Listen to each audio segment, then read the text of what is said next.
histories. For the most part, the commands themselves prepared these histories. Some are outstanding, some are dreary, but all are akin in that they were prepared by participants who had just lived through the events recorded. The writers also had at hand the maximum amount of the command's file material likely ever to be available, since most of the never-ebbing tide of paperwork must be given the deep six. Therefore, they should have captured information on events which is not now discoverable. These histories were prepared for the record, not for publication. They have served their purpose admirably as a fount of irreplaceable information. We in the Navy turn to them constantly for how it was done in the 10th Fleet, in the Mediterranean, in the Pacific, in the South Atlantic, in the many parts of the world where the complex, many-faceted Navy serves America and freedom. Organization, procedures followed, lessons learned as in anti-submarine warfare, these we daily profit by in many parts of the Navy. The manuscripts have also been invaluable to serious civilian historians. Some of the manuscript histories reached a quality of excellence that merited publication when the need and demand should arise. One of this select group appears in the following pages. This thorough and objective account of the operations of PT boats in the U.S. Navy in World War II was prepared in the year after VJ Day by an officer who served in them through most of the war in the far reaches of the Pacific. He knew and loved these small, fast craft with hornet sting. They played their part with zest in the far-reaching, powerful Navy team. He gave to the research into the records, into the memories of other participants, and to the writing itself the same zest. As a result, he produced a ship-shaped manuscript.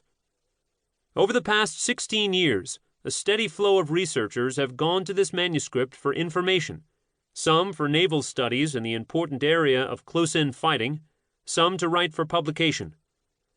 The number interested in it has grown measurably recently, hence publication seemed appropriate so that it will be readily available wherever needed.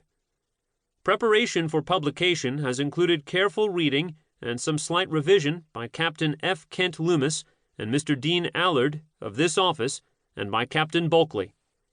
Mr. Allard and his colleague, Mr. Bernard F. Cavalcante, also checked the manuscript for accuracy against the large body of records in our possession, which now include captured ones not available to the author in 1945-46.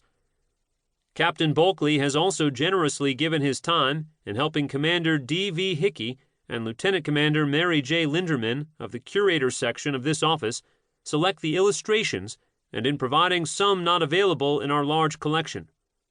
Mr. Jesse B. Thomas has supervised the proofing, makeup, indexing, and other problems in voyaging from manuscript to finished book, assisted by Mr. Donald R. Martin. This manuscript was prepared under the same overall rules of the road as the incomparable Samuel Eliot Morison series. That is to say, this office provided the source material, space and support in writing, checking of facts, review of manuscript, and other aid helpful to a writer. The fabric of the story, its presentations and conclusions, however, are Captain Bulkley's. It is really, of course, the book of the PT boat sailors. The Navy list in World War II included at the height some 7,000 ships of PT boat LCI size and up. Yet so vast were the duties throughout the world that ships were almost always in short supply for any task. Over 80 types of warships made up this global fleet. Sailors on mighty aircraft carriers and battleships, or even minesweepers and LSTs, called PT boats spitkits, only partly in jest. Not so with most career officers in the Navy, and especially not those who had long served America at sea, like Admiral Nimitz. He knew that the responsibilities of the fleet were great, and the ships too few for far-spreading tasks. He knew that PTs could not, of course, do the tasks of the mighty aircraft carriers, the battleships, cruisers, the workhorse destroyers, the silent submarines, or the many necessary special types like the amphibs, the net ships, the degaussers, the rocket ships. He knew the 1,001 duties.